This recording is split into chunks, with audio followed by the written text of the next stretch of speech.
Gisèle Pellicot était, elle, de retour devant un tribunal aujourd'hui. Près d'un an après la condamnation de son ex-mari et d'une cinquantaine d'autres hommes dans le procès dit des viols de Mazan, une nouvelle audience s'est ouverte cet après-midi devant la cour d'assises du Gard. Il s'agit de rejuger le seul accusé à avoir fait appel, un ancien ouvrier du bâtiment condamné à 9 ans de prison en première instance.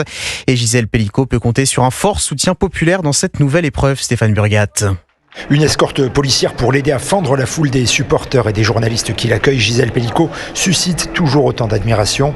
Oui, je l'admire en fait pour ça, pour le fait qu'elle représente en fait toutes les victimes de viol qui ont besoin de cette représentation et qu'on nous prenne au sérieux. Une icône féministe qui reste combative selon son avocat. La voici donc replongée dans une nouvelle épreuve judiciaire, même si ce procès n'est prévu que sur 2 jours et demi avec un seul accusé, bien loin du marathon de 4 mois de la première instance. Le symbole reste fort et continue de mobiliser la presse internationale à l'image d'Andrea Ritter du journal allemand Stern. C'est le message, c'est le sujet, bien sûr, c'est la discussion qui se passe parce que même en Allemagne, ce procès, il a changé quelque chose dans la société, dans la manière d'en parler et de discuter là-dessus. Gisèle Pellicot qui est venue accompagnée de son fils et n'a fait aucune déclaration, mais elle reste très attentive lors des débats. La personnalité de l'accusé Hussam Etindé est épluchée aujourd'hui avant une confrontation prévue avec Dominique Pellicot demain après-midi. Nîmes, Stéphane Burgat, Europe 1.